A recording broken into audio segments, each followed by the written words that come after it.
सबको जय मसीह की। मेरा नाम शारून है और मैं जोलीपिंड की रहने वाली हूँ। आज मैं अपने जीवन की सबसे बड़ी गवाही बताने जा रही हूँ। मेरी गवाही ये है कि जब मैं 8th मंथ प्रेग्नेंट थी तब मेरे 8th मंथ बिल्कुल ठीक रहे, और जब मैं 9th मंथ मेरे शुरू हुए तो उसी के बीच दौरान मेरे को मतलब कि प्रॉब्लम रहने लगी। तो डॉक्टर्स ने अल्ट्रासाउंड किया तो उन्होंने बोला कि बच्चे में पानी मतलब कि पानी कम है और मतलब कि पानी चढ़ाना पड़ेगा। तो हमने उधर जाके हॉस्पिटल जाके हमने ड्रिप्स लगवाई और उसके बाद मेरी हालत मतलब कि डाउन रहने लगी। मुझे बुखार और कभी कुछ प्रॉब्लम होने लग जाती थी। तो उसके बाद जब मुझे वो प्रॉब्लम ठीक हुई तो मुझे सांस की प्रॉब्लम होगी। मेरे को दिन में मैं बिल्कुल सही रहती थी, लेकिन जब रात का टाइम आता तो रात को मेरे को सांस लेने में बहुत ज़्यादा दिक्कत आती। मैं रात को बिस्तर पे लेट भी नहीं सकती थी। जब मैं लेटती थी तभी मुझे सांस आना रुक जाता था मेरा। और ऐसे ही मेरे को 3-4 दिन ऐसे ही चलता रहा और मेरे घर वाले मेरे को पिंड के डॉक्टर के पास लेके जाते और डॉक्टर बोलते कि ये तो बिल्कुल नॉर्मल है और पल्स भी इसकी सही चल रही है, कि इसको क्या प्रॉब्लम हो रही है। उसके बाद तो मेरे को ऐसी प्रॉब्लम चलती रही तो मैं उधर हॉस्पिटल भी गई। तो मैंने डॉक्टर्स को बोला, मैंने कहा कि मुझे ऐसे प्रॉब्लम हो रही है कि मेरी डिलीवरी का टाइम तो नहीं है। उन्होंने मुझे बोला कि नहीं, आपको अभी 1 महीना है डिलीवरी के लिए। तो उन्होंने मुझे घर भेज दिया और हम घर पे आ गए। और उसके बाद मुझे 2 दिन बाद ऐसा हुआ कि मेरे को सांस रुकने शुरू हो गए और मैं सारी रात ऐसे ही घूम घूम के निकालती थी छत पे। ऐसे ही घूम घूम के मैंने सारी रात निकालनी। और ऐसे ही रात का समय था, मैं एकदम से मेरी तबीयत ख़राब हुई, मुझे वॉमिटिंग हुई और वॉमिटिंग के साथ में मुझे पता नहीं रहा मैं कहाँ गिरी, कैसे गिरी। और उसके बाद से मेरे को अचानक मेरी ज़्यादा तबीयत ख़राब हो गई। उसके बाद मेरे हस्बैंड मेरे साथ में थे, आप उनसे पूछ सकते हो कि मेरी क्या हालत थी। सभी भाई बहनों को जय मसीह की। जब मेरी वाइफ को 9th मंथ कंप्लीट होने वाला था तो तभी इनको रात को जब इनको प्रॉब्लम हुई, उसके बाद से इनको एकदम से वॉमिटिंग हुई और उसके बाद इनका सिर में दर्द हुआ और कमरे में दर्द हो रहा था। तो साथ में मम्मी भी सो रहे थे और इनका ना एकदम से गर्दन ना यहाँ से ये सीधी ऐसे कर ली इन्होंने, एकदम से टेढ़ी गर्दन हो गई और उसके बाद हाथ पैर टेढ़े हो गए एकदम से। मम्मी फिर साथ में पड़े थे, उन्होंने उनको भी उठाया और मम्मी ने देखा तो भी हाथ पैर टेढ़े हो गए। मंडी गए, वो वहाँ से या किसी फ्रेंड की गाड़ी लेके आए और रात के तकरीबन 1:30-2 बज रहे थे। उसके बाद फिर हम इनको लेके पहले नीचे लेके गए, इनको छत पे पड़े थे तो नीचे लेके गए। नीचे मतलब ये किसी को पहचान नहीं पा रहे थे कि कौन है और एकदम से घबराहट डर इनके अंदर ये था कि मुझे कुछ हो गया, मुझे बचा लो मम्मी। एंटीक ऑयल डाला और फिर प्रेयर करवाते रहे और डैडी गाड़ी चला रहे थे और हमें मतलब इतनी कंफ्यूज थे हम कि हमें हेडलाइट जो फ्रंट वाली हेडलाइट होती है वो भी हमसे मतलब अच्छी तरह से ये नहीं हो रहा था कि सेट कैसे करें इसको। मतलब बिल्कुल होश में नहीं थे कि मैं कहाँ पे हूँ। इन्होंने जो हमारे साथ थे, मम्मी डैडी और भाई था, मैं था, हम तीनों चारों जने ने इसको उठा के अंदर लेके गए हॉस्पिटल। उन्होंने वहाँ से एकदम से मना कर दिया। वहाँ पे भी इनको दंदल पड़ गई और उन्होंने बोला था कि 32 हॉस्पिटल ले जाओ, मेरे पास इतनी फैसिलिटी नहीं है कि मैं इसको बचा सकूँ।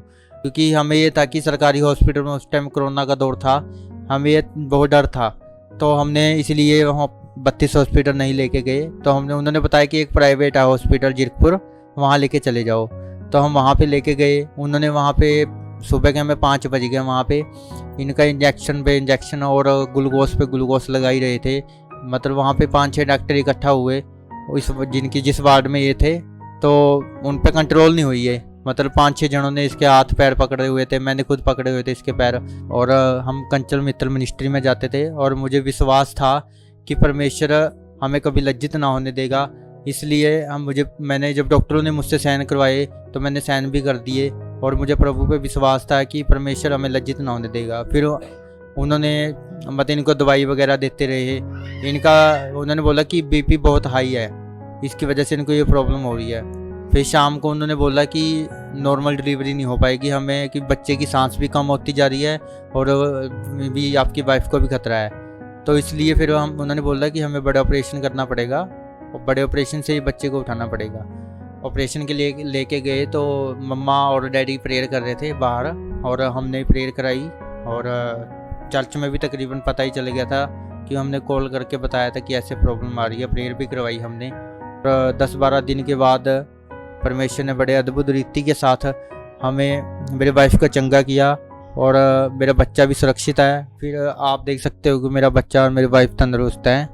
और फिर जब हमें वहाँ से 32 हॉस्पिटल से छुट्टी हुई तो हम सीधा घर नहीं आए और सीधा हम चर्च में गए और हमने पहली भेंट प्रभु को दी और हम सीधा अपनी वाइफ और बच्चे को लेके चर्च पहुँचे और वहाँ पे पास्टर मम्मा से मिले। तो उन्होंने इनके बच्चे के सिर के ऊपर और वाइफ के सिर के ऊपर हमारे सब पे फैमिली पे प्रेयर की। और डॉक्टर ने साइन करवा लिया थे आपसे कि हम बच्चे को बचा नहीं सकते। उन्होंने बोला कि मम्मा पहले माँ को बचाएंगे, बच्चे का बाद में देखेंगे। इसकी बचने की मुश्किल थी और प्रभु ने दोनों को बचाया, दोनों को चंगा किया।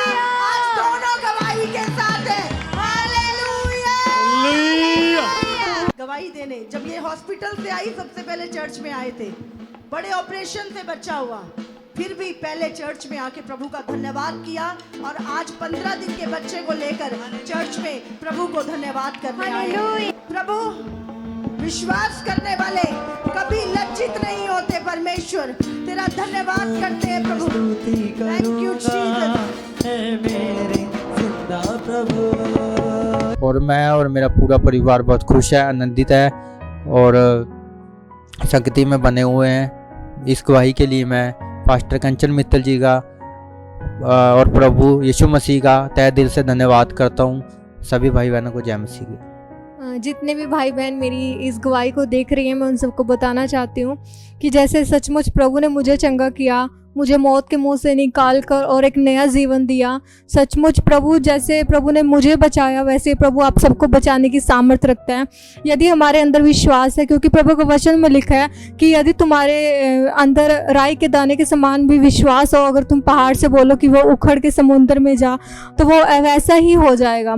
और इसी तरह अगर हमारे जीवन में थोड़ा सा भी विश्वास है प्रभु के प्रति, तो सचमुच हमारे जीवन में कोई बीमारी नहीं ठहर सकती, कोई दुख तकलीफ नहीं ठहर सकते। मैं सबसे यही मैसेज देना चाहूँगी कि सचमुच परिस्थिति कैसी भी क्यों ना हो, सीधा अपना विश्वास मसीह में, प्रभु यीशु मसीह में बनाए रखें, क्योंकि वो ही हमें चंगा करने की सामर्थ्य रखता है। इस गवाही के लिए मैं परमेश्वर का और अपनी आत्मिक माँ पास्टर कंचन मित्तल जी का मैं पूरे दिल से धन्यवाद करना चाहती हूँ, जिन्होंने मेरे लिए प्रार्थना की और उनकी प्रार्थना का उत्तर सचमुच परमेश्वर ने आज मुझे जीवित करके ठहराया। और मैं प्रभु का और प्रभु की दासी का पूरे दिल से धन्यवाद करती हूँ। सबको जय मसीह की।